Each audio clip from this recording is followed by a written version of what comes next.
Sorry about that. Thank you guys all for your patience.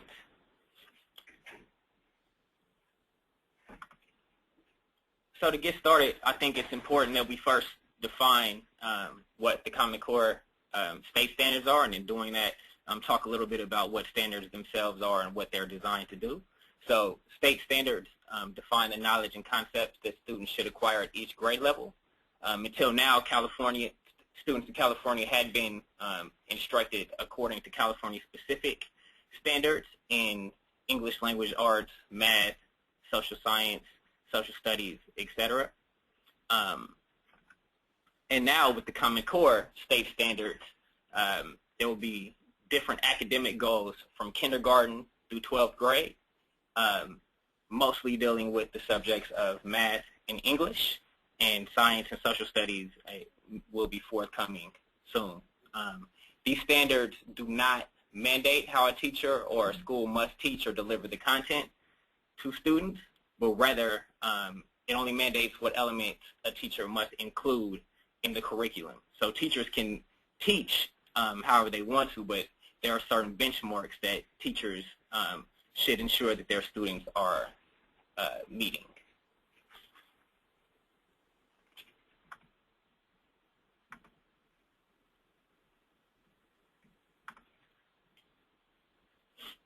And so now, how are the Common Core state standards different in terms of English language arts? In English language arts, students are now going to be asked to be able to communicate both orally and in writing, and to ensure that they can read and understand a broad range of material. Some of the differences are in front of you right now. So the old standards, there was no focus on writing across subjects, English, history, and science, and platforms, both writing to inform and writing to argue or to make a point using various analytical tools. There was less focus on writing explicitly using critical thinking skills as well.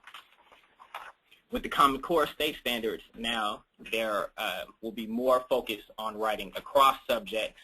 That writing will be research-based, and there will be a gradual shifting in terms of reading from reading for enjoyment, mostly reading fiction, to reading towards being able to write, to inform, and analyze. On these next slides, you can see the differences between the reading standards. So, or this is rather a comparison of reading standards from grade 3 and grade 4. So in grade 3, students are going to be asked to know and apply grade level phonics and word analysis skills in decoding words both in isolation and in text. And in grade 4, students are going to be asked to know and apply grade level phonics and word analytical skills in decoding words. So they're also going to be able to ask to use the combined knowledge of all letter-word correspondences to read accurately unfamiliar multisyllabic words in context and out of context. So in grade 3, they're going to mostly be asked to be able to use, to be able to decode words in context. And in grade 4, they're going to be asked to use what they've built on in grade 3 to decode words that they're unfamiliar with. So in that way, the Common Core standards will build on each other from grade level to grade level. The same will happen for the math standards. So the math standards are designed to ensure that students learn new building blocks in each grade level, leading to advanced proficiency. So just to compare what math used to look like before the Common Core standards and now what math looks like. In math, there was no focus on, again, writing across subjects and platforms. There was more focus on memorization of concepts, and there was a less connected pathway from the skills learned in kindergarten to those practiced in high school and college, like algebra. But now, with the Common Core state standards, there will be more emphasis on using math in practical real-life scenarios, solving problems, and being able to explain and writing the solution. So in that way, the Common Core standards will be connecting the analytical writing abilities across subjects, both in math and English. So here's an example of what those standards will look like in grade 1. So on the left-hand side, you see the operations in algebraic thinking. So even in first grade, students will be asked to begin to start thinking about situations algebraically. So they'll be asked to represent and solve problems involving addition and subtraction, understand and apply the properties of operations in the relationship, and add and subtract within 20. They'll also be asked to know the numbered operations, base 10. So they'll be asked to extend their counting experience to understand place value and to use place value understanding and properties of operations to add and subtract. So that's a little bit different than how they were, again, trying to prepare students for the more complicated math that they will be asked to do in high school and prepare for college. So the reason why these standards are building on each other and asking students at a younger age to begin to at least on the surface do algebraic equations, because the Common Core standards are designed to teach 21st century skills. And so, in other words, that is that students are being asked to prepare themselves to be able to compete in the global marketplace. And here at Public Advocates, we think this is good because we think that instruction should be relevant to life skills, rather than just teaching to a test or the ability to be able to take a test. And so examples of some of the skills that Common Core will be developing in students is the ability to work in teams, the ability to analyze, the ability to learn one concept and implement it in a different surrounding, the ability to think critically, etc. And so now I'm going to have my colleague Rigel talk about how the Common Core standards will affect instruction.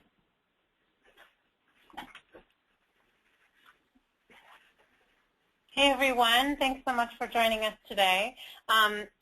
Brandon already began sharing a little bit about how this is going to affect instruction in that the standards don't mandate how a teacher must teach, only the standards only mandate the elements which must be included in their instruction. So right now teachers are being retrained to implement the new standards, and one challenge is that materials our current materials don't necessarily align to the Common Core standards currently. So districts are in the process of acquiring new materials. Many do not yet have the materials, but they are also learning and guiding their teachers into how to adjust their current materials to be relevant to the Common Core state standards. So that's when they're training their teachers, they're adjusting their materials.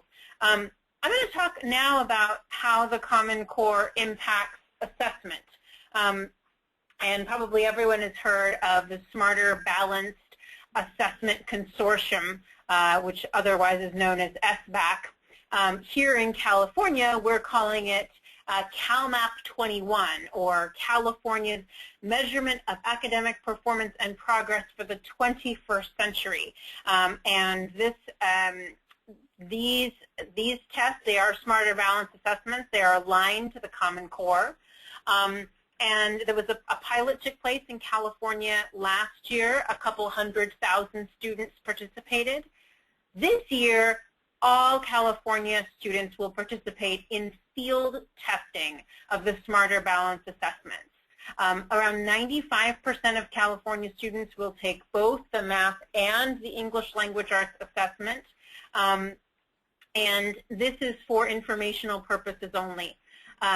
Full implementation, in other words, 100% of students taking both tests, and not just for field testing, but actually beginning to test individual students and share results with families and schools. It begins in the 2014-2015 school year. The Smarter Balanced Assessments are computer adaptive, meaning that if I get a question wrong, it'll give me a lower level question. It adapts to my level of proficiency within my grade level. So that's a big asterisk. So if I'm in 3rd grade and I don't pass the very beginning third grade questions, the test will not bring me to second grade questions. It limits the information to knowing whether I'm meeting third grade or not, but won't tell you whether you're, for example, reading on a seventh grade or a first grade level. There's less focus on multiple choice in the Smarter Balanced assessments.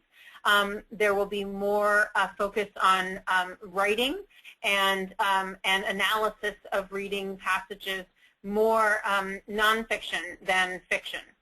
And the 11th grade exam results will detail achievement level descriptors, which will summarize students' readiness for college level courses. So as I said, last year in 2013, it was the pilot testing. This year, in roughly March through June, is the field testing of all California students, and they will all take at least one test, and 95% of them will take two, both math and English tests. And then full implementation in the 2014-2015 school year. And this will be the first benchmark year to determining how schools and students are doing. So I already said some of this. All students will be tested this year, most in both math and English language arts. But because this is field testing, there will be no reported test scores, and there will be no star testing. So this is a year where we don't have a state standardized test for English and math being taken by our K-8 students. There will, however, continue to be scores from the CASE, which is not aligned to the Common Core state standards. So that puts high school teachers in a bit of a bind because they know their students will be taking the CASE. However, they also know they need to be implementing the Common Core state standards. So in terms of, what we're going to talk about this in a minute, but we're going to have to figure out other ways, and parents will have to figure out other ways of ensuring their children are making progress this year. If the way they've done it before is just relying on star testing, that won't be available this year. And the state this year, thankfully, has provided a chunk of change for implementing the Common Core state standards in CalMAP 21. So districts are receiving a per pupil share of about $200 per student to spend over the next 2 years, and that totals $1.25 billion. And they really have a lot of latitude in how they're able to spend the funds. So they can spend it on improving technology, training teachers, and purchasing materials. You can check out on this link exactly how much your district is receiving from the state. And they don't need to report on the use of funds until July 2015. So they have a long time to use it. However, of course, they must adopt their plan for the use of these funds at a public meeting. And in this way, the public does have some ability to formally comment on the use and the planning of the Common Core funds their district is receiving. Here are some funding allocations of a lot of the districts that we partner with. And this is, again, for both this year and next year. But San Francisco Unified, for example, is receiving $10 million.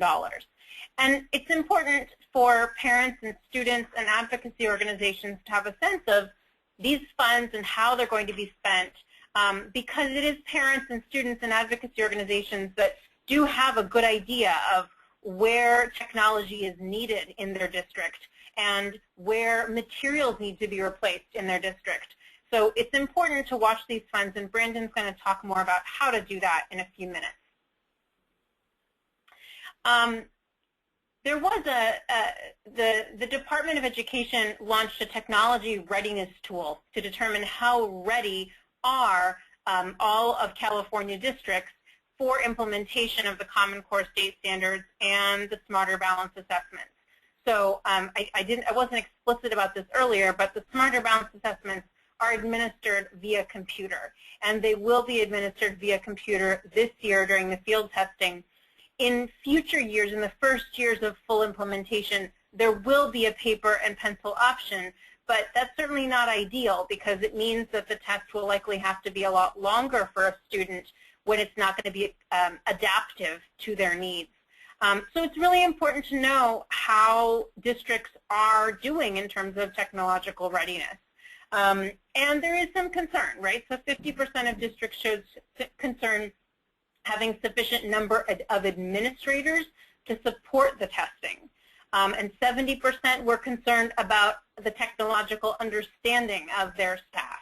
Another 70% just didn't know if they had enough staff, technical staff, to ensure that all computers are working, for example. So these are issues to be aware of in your own schools and districts in terms of technological readiness.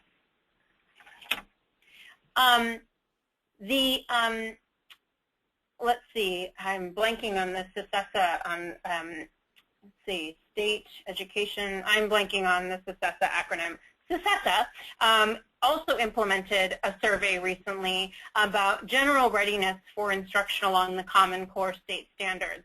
And these are some of the highlights. It really is a bit frightening from our perspective and real cause to get communities and advocates involved in ensuring that these standards are implemented equitably. So less than half of California teachers have been trained in terms of how to teach the English and math Common Core standards. And you can see that for math it's 39%, and for English language arts it's only 42%. When technically this is the year that they should be teaching these standards. Only 50% of districts report that teachers have identified strategies and resources to support the transition for English learners and students with disabilities. The creation of aligned units and lessons is either planned or has not yet taken place in 45% of school districts.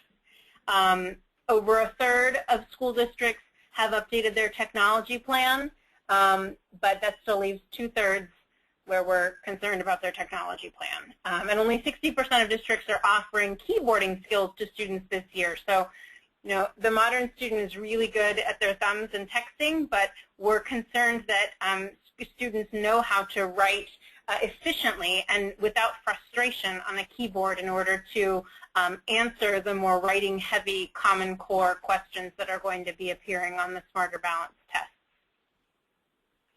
I'm going to pass it back over to Brandon here and to talk about concerns and moving forward with Common Core implementation.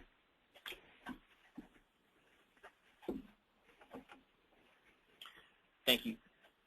So some of the concerns that we've thought about and we'd be interested to see if there are concerns from you all are without the STAR or an alternative assessment, how will parents know how their students are doing this year? Of course, parents can be checking in with teachers, et cetera, but one concern is without a sort of standardized test, how will that information be readily accessible? The second one, as Rigel talked about from the technology readiness survey, is schools may not have enough computers, headsets, internet bandwidth, et cetera, to give the computer test. So that is a concern. Students have various levels of technological proficiency, and so that may be a concern as well. As Rigel alluded to, some schools and administrators themselves are worried about having enough trained proctors at the school, and the tests may also be harder than they were prior, because with fewer multiple choice questions, the ability to make an educated guess won't really exist at the same level that it did prior. And then, as I discussed with the sort of increased written analysis across subject, that may also be something that may be challenging for our English language learners. And districts may or may not be transparent about how they're spending the implementation funds, and those implementation funds were sort of designed to make this transition to the Common Core much smoother by allowing districts to have some monies to increase technology, staffing, and have the materials necessary to educate the students in this new state standard. So, ways to get involved right now. One is really to find out whether or not your school, your home school, has the technology and materials, and that the teachers are trained to both instruct and assess how students are doing under the Common Core state standards. Another way is to advocate to ensure that students, that schools will be offering students the proper supports, especially those students with disabilities, our English language learners, etc. And this advocacy could, of course, be paired up with the advocacy that we hope and folks will be doing around LCFF implementation as well. You can find out how your child's teachers will teach the new curriculum, because as we discussed, the Common Core state standards just lay out benchmarks that students are supposed to be meeting, but it doesn't say how teachers are supposed to teach students or get students to meet those benchmarks. And then find out how to monitor your students' progress. Ask if there'll be parent and community information sessions so that you can have some of this information readily available. And then also attending board meetings is really important, at least with regard to the $1.25 billion in implementation money, because before districts could pass their budget on that particular item, they had to have a public meeting, and some of those meetings have already been had. So where's the money and how to find Common Core in your district budget? A couple things that you need to know is that districts are required to submit their first interim budget to the CDE by December 15th, so that has passed. And the way to access that budget to be able to get some of the information that I'll show you in a second is to go onto your district's website. They're usually organized a little bit different, but you should be able to either find it on the Fiscal Services webpage, or, for example, San Francisco Unified, they have an item that says about the district, and then you can click that, and then there's another tab that you can click that says budget, and you want to look at the first interim budget.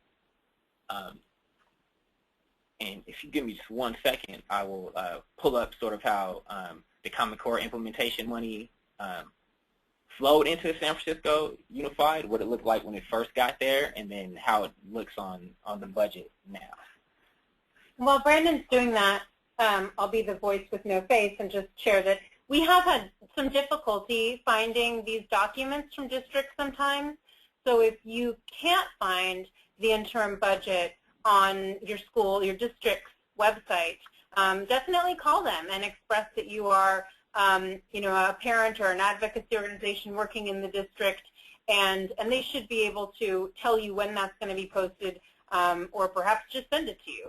But you should certainly, that those need to be submitted by now. And the other thing I wanted to add on the how to know how students are doing this year is that the Department of Education is paying for what are called formative assessments, also to be given throughout the year. So teachers should have access to materials that are able to communicate to them whether the student is on, below, or above grade level. So this is just going to be a year, and probably in the coming years, for an increased focus on communication between parents and teachers.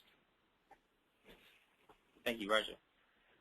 So if you look here, this is actually a screen from the San Francisco Unified School District's site, and this is prior to the budget actually being adopted. But if you look in the second or the third line from the top where it says Resource Code 78102, there it says Common Core state funding temporary, and so that is the money that we have been discussing that flowed into the district for the purposes of implementing Common Core for hiring support staff, for buying books, for upgrading technology, etc. And if you look,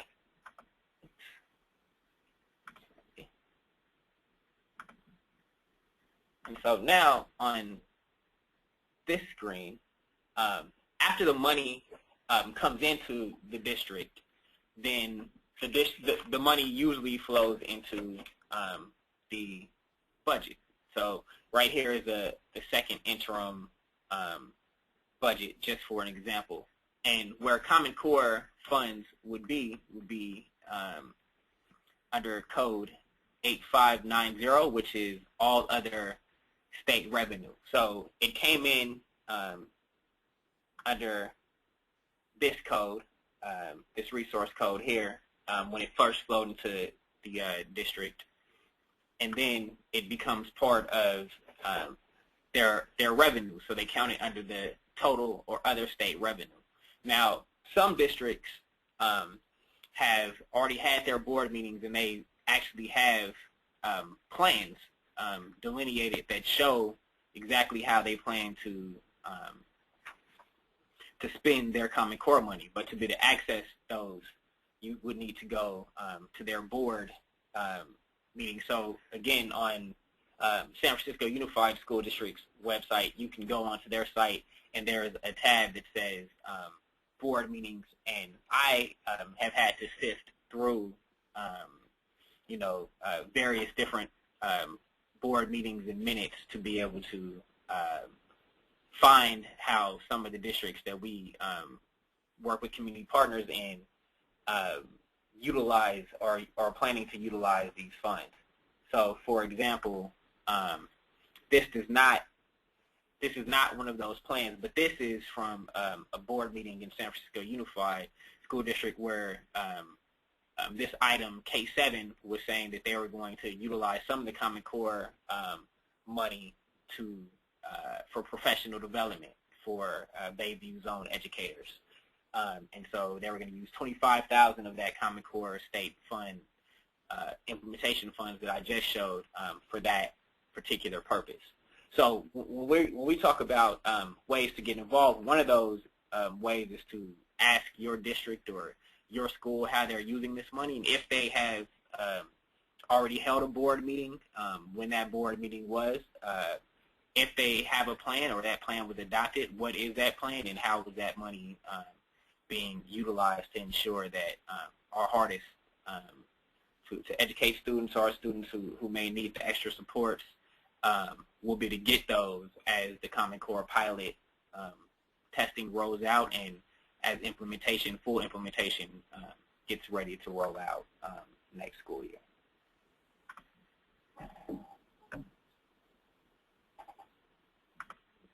One second. This is really complex stuff, I just want to say, and we certainly want to be explicit about making ourselves available. If you find what you think is your district budget, please, and it's hard to read, please do get in touch with us, and you'll have our contact information at the end of this PowerPoint. We're happy to help understand what's happening in your district. Some districts have adopted plans, and some haven't yet, but they're all receiving the money. So, and some of those districts that we again work with community partners in, like Oakland and Richmond, etc. I'm actually putting together a write-up on the Common Core implementation funds in those districts that I hope to have complete shortly. So again, our contact information will be up at the end of this, and be sure to reach out to us with any questions, comments, or concerns that you may have. And again, this slide is just showing what I just showed, where the Common Core money came in under one code, and then it flows into the object code 8590, which is the other state revenue. And finally, one other resource to be able to find out where the money is going and how to find your district budget is the limitations, all other state revenue, and how to still follow the money. And then this slide is resources. So at the beginning, there's a video introduction about the Common Core. There is this parent flyers link from the Aspen Institute. And then there's this roadmaps by grade that goes through and shows how in each grade level the Common Core standards build upon each other. And then there's this Parent's Guide for Student Success, which was written by the PTA, available both on the PTA site and on the Parent's Guide for, both on the PTA site and on the CDE site.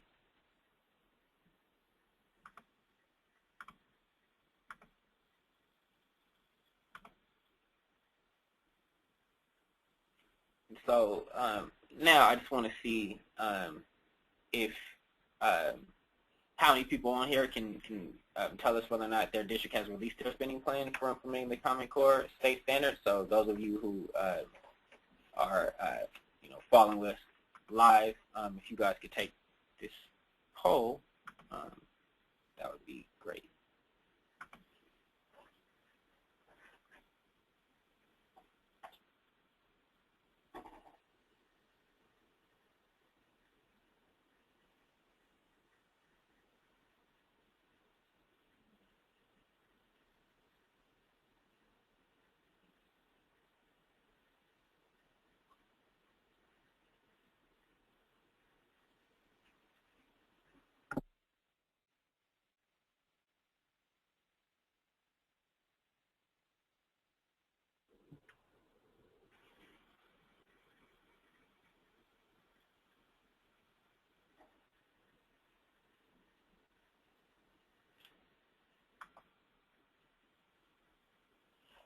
So from the poll responses, I think that these numbers sort of speak honestly about how transparent districts at this point have sort of been about both releasing publicly that they were planning on discussing a plan to implement the Common Core implementation funds, and about releasing a plan to do so if they have. 83% said that they don't know, and the other 17% said no, which is interesting. And I think that's definitely an avenue for advocacy, at least in the short term, while the Common Core is still sort of going through its pilot phase. And especially given the concerns that school districts, teachers, and teacher administrators have demonstrated about their own capacity for the Common Core. I guess my understanding, and Brandon, correct me if I'm wrong, is that there isn't a hard and fast deadline by which districts have to adopt their plan. They only have to present their plan to the state by July of 2015. So districts are really all over the map, and perhaps the reason that many of you don't know is that the districts themselves are still figuring it out, but we have seen quite a bit of variety. So there are some districts that have decided, what kind of professional development technology and materials they'll be adopting, and others that still have not. And I think it's also important to note that even with the implementation funds, there's some serious questions about whether or not the implementation funds as they exist will be enough in the districts to be able to sort of cover the concerns of the administrators around technology or having staffing, et cetera. So a good advocacy avenue would both be good to see if they already had a plan for it, if they know how they're going to spend that money, and then if after spending that money there are still going to be gaps that need to be filled or addressed prior to the full implementation next year. I think the other thing that I would add is that a lot of people out there are doing implementation work around the local control funding formula, and they're very interested in districts' plans for LCFF funds this year. And also they seem very interested in tracking those funds from the district to the school site levels. And all of those pieces are very relevant with Common Core money as well. So if you are, part of an advocacy group or a parent that's interested in tracking LCFF, please do think about doing the same with Common Core. You're going to be looking at the same budget documents and asking the same questions around plans for the money, and then also you'll be really concerned about the equitable implementation, right? We know, okay, it sounds all well and good that the district will buy 200 new computers. Just make sure that those computers are going to the computer labs that really need them in the schools that don't have computers currently.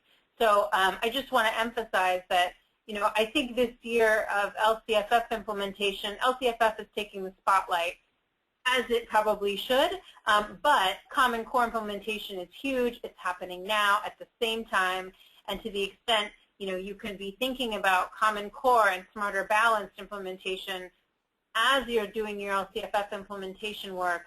It makes a lot of sense because the same levels of inquiry, the same questions are coming up.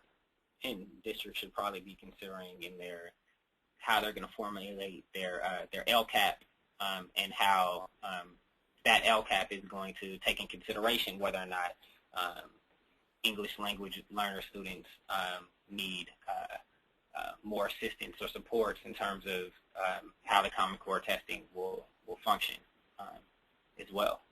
So I think that in fact, one of the state priorities is implementation of the Common Core standards, of state standards, including the Common Core standards, with a special emphasis on the needs for English learners. So these two pieces of advocacy really do go hand in hand. And I think at this time we will open it up to questions.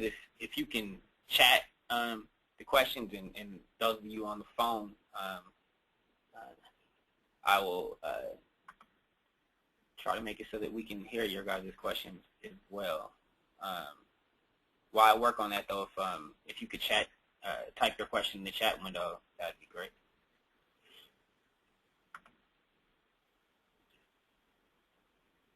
And while we're waiting, I'll just say a few words about public advocate work around in this area and how we would be happy to provide technical assistance and training to what you're doing. So we have been at the table at the state board. The state board has been discussing implementation of the Common Core for well over a year now, since these standards were adopted in 2010. And so we have been weighing in to ensure equitable implementation and parental involvement at nearly every state board meeting this year, and will continue to do so. We are also, we've prepared this training and would be happy to, bring it to the field if you, if you thought that you might have a group together that would be interested in learning more and having a deeper discussion. We could certainly do investigation local to your district and bring this training to you. And then as we said earlier, we're available for I'm getting that. Okay, we're back on mute because of the echo. Sorry about that, folks. Please do submit any questions via chat. And then we're available, as I was beginning to say, for technical assistance. So if you're really curious about how your district is going to be spending these funds or where they're at in the process, we'd be happy to partner with you to figure that out. And that's kind of, we're very committed to the equitable implementation of this money. As you all know, too often here, I'll finally make an appearance here. Too often, districts don't spend equitably, and the loudest districts and the loudest constituencies within a district find themselves receiving more of the funds. So we are interested in avoiding that scenario and making sure the professional development is meaningful, not just the latest consultant flashy advertisement for Common Core professional development, that the materials are relevant and meaningful, and that the technology also works and meets the needs of the schools in your district. We're not seeing any questions. Is that possible?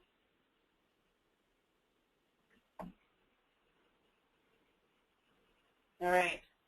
Well, we may be done early.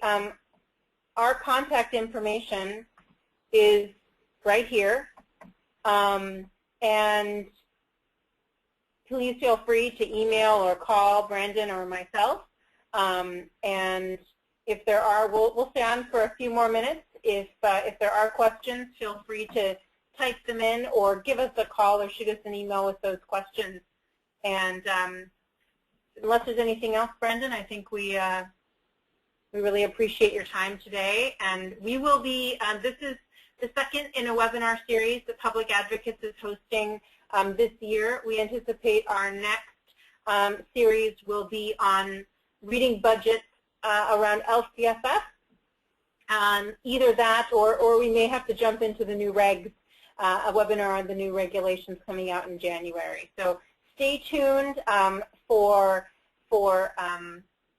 future webinars, and if you did not directly receive my invitation to participate in this webinar, if it was forwarded to you by someone else and you'd like to be on our distribution list, please do email me and I'll ensure that you're on our distribution list for future webinars. And at the close of this, there will be a survey, which also asks if there are other trainings or webinars that folks may be interested in, if there are things happening on the ground that folks are aware of, that they think that we should be aware of as well. Again, we thank you guys for attending. As Rigel said, this is our second webinar, and this is actually the first one where we've been utilizing the technology to attempt to record the video. So we also thank you guys for joining us for that. We will be posting this recording, and if you would like a copy of our PowerPoint, please do just let us know. We just like to keep track of where it goes, but we're happy to share the information. Thanks so much, everyone. Thank you.